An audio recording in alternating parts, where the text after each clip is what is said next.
بسم اللہ الرحمن الرحیم صلی اللہ علی النبی الامی وآلہ صلی اللہ تعالیٰ علیہ وسلم۔ کل انہوں نے فارسی قواعد و انشاء کے سبق نمبر 1 میں لفظ موضوع کی 2 قسمیں کی تھیں، مفرد اور مرکب۔ اب لفظ موضوع کی 2 قسمیں کرنے کے بعد مفرد اور مرکب، اب مفرد کے بارے میں بحث کر رہے ہیں اور مفرد کو بتا رہے ہیں کہ مفرد کس کو کہتے ہیں۔ تو یہاں سے مفرد کی تعریف کر رہے ہیں۔ مفرد کی تعریف کے بعد مفرد کی قسمیں بیان کریں گے کہ مفرد کی کتنی قسمیں ہیں، اور ان میں سے ہر ایک کی الگ الگ تعریفیں بھی بیان کریں گے۔ تو مفرد کو بتا رہے ہیں کہ مفرد وہ ہے جو ایک معنی پر دلالت کرے، یا کہو مفرد وہ ہے جو تنہا ہو، اکیلا ہو، تنہا ہو، ایسا لفظ تو اس لفظ کو مفرد کہتے ہیں۔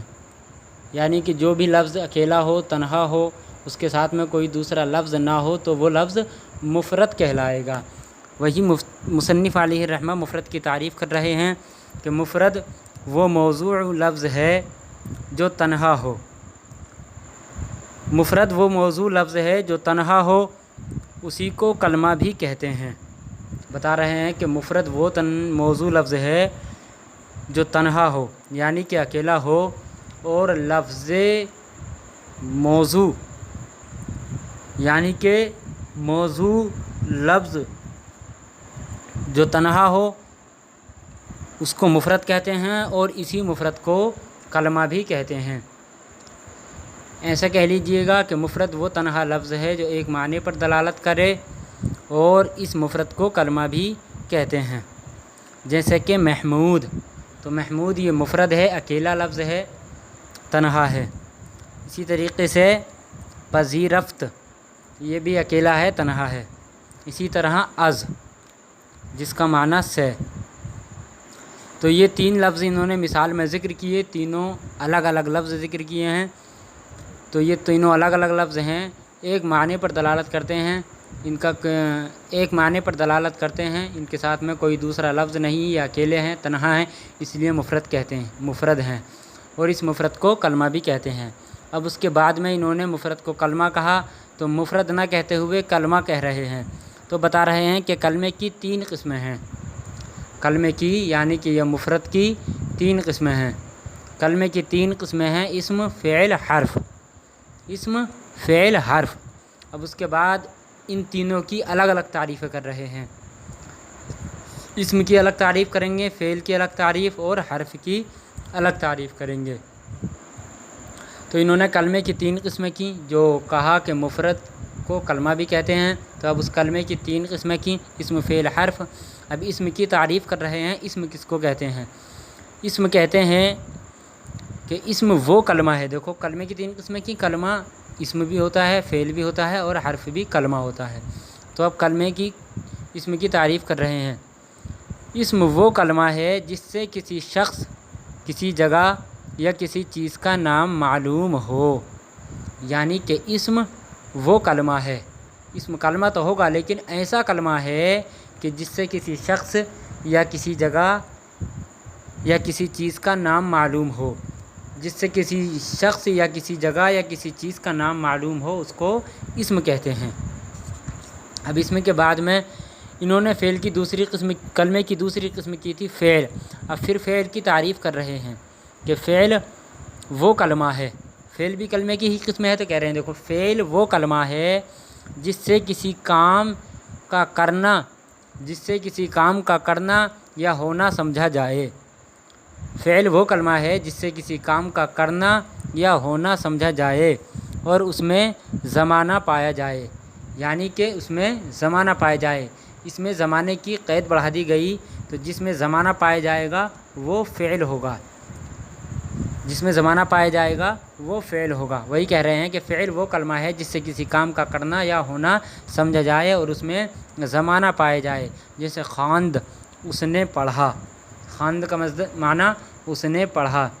تو یہ خواند فعل ماضی پر دلالت کر رہا ہے، تو یہ فعل ماضی ہے، اس نے پڑھا گزرے ہوئے زمانے میں۔